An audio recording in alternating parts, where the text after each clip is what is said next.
തൃശൂർ നിയോജക മണ്ഡലത്തിലെ ഇന്ന് നമ്മൾ നിൽക്കുന്നത് അരിമ്പൂരാണ്.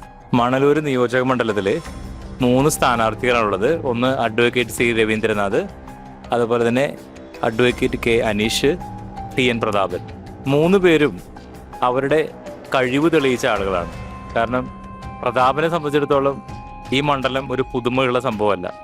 തൃശ്ശൂരും അരിമ്പൂരും മണലൂരും നാട്ടിക്കൊക്കെ അദ്ദേഹത്തിന്റെ കൈവെള്ളയിലുള്ളതാണ്.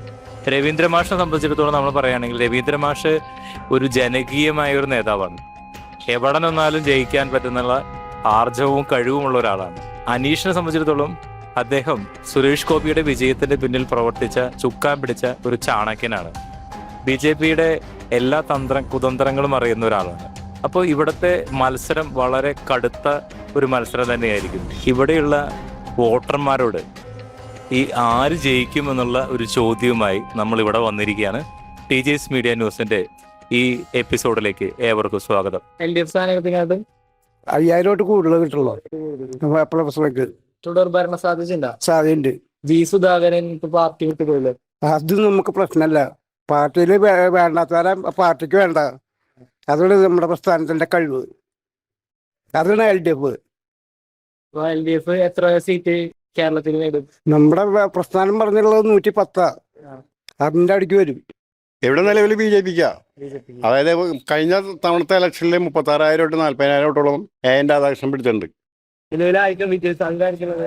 അതിപ്പോ 2 കൂട്ടർക്കും നിൽക്കുന്നുണ്ട്. ഇടതുപക്ഷം കഴിഞ്ഞ പ്രാവശ്യത്തെ ഇതിൽ ഇടതുപക്ഷം ജയിക്കാം. പിന്നെ പ്രതാപം എന്ന് പറഞ്ഞു കഴിഞ്ഞാൽ നല്ല വ്യക്തിയായി നിലയ്ക്ക് ചിലപ്പോ കിടക്കാം. രണ്ടാളും നല്ല നല്ല സ്ഥാനാർത്ഥികളാണ്. കിടക്കാൻ സാധ്യതയുണ്ട്. ഇത് ബുദ്ധിമുട്ടാണ്. ഇവിടത്തെ ട്രെൻഡ് വെച്ച് നോക്കുകയാണെങ്കിൽ അതിനുണ്ടാവില്ല. ഇനിയിപ്പോ പറയാൻ പറ്റില്ല. ഇപ്പോഴത്തെ കാലാവസ്ഥ അനുസരിച്ച് കേരളത്തില് തുടർ ഭരണ സാധ്യത ഉണ്ടോ അല്ലെങ്കിൽ ഭരണമാറ്റം ഉണ്ടാവോ? തുടർഭരണം ഉണ്ടാവുമെന്നാണ് തോന്നണേ. ഇനിയിപ്പോ എങ്ങനെയാന്ന് പറയാൻ പറ്റില്ല. എല്ലാവർക്കും ഒരു ഇതല്ലേ. മണലൂർ മണ്ഡലത്തിൽ ആർക്കാ വിജയ സാധ്യത? പ്രതാപനാണ് പറഞ്ഞേക്കണത്. പ്രതാപന്റെ ഇത് പ്രവർത്തനങ്ങളും ഇതൊക്കെയായിട്ട് പ്രതാപനാണ് മുൻതൂക്കം പറയണത്. ഈ തുടർ ഭരണ സാധ്യത ഉണ്ടോ അല്ലെങ്കിൽ ഭരണമാറ്റം ഉണ്ടാവോ? ഭരണമാറ്റം എന്തായാലും ഉണ്ടാവും. തുടർ ഭരണം ഉണ്ടാവില്ല. BJP എത്ര സീറ്റ് നേടും? ഏകദേശം ഒരു 3 സീറ്റ് എന്തായാലും നേടുന്ന വിചാരിക്കണു.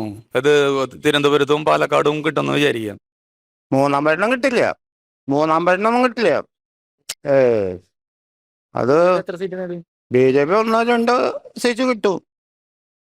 അത്രയും കിട്ടില്ല. അല്ലാണ്ട് അതിൽ മുകളിലേക്കൊന്നും പോവില്ല BJP. പ്രധാനമായിട്ട് ഭൂരിപക്ഷം എന്തായാലും 10ന് മുകളിൽ നോക്കിയാൽ മതി.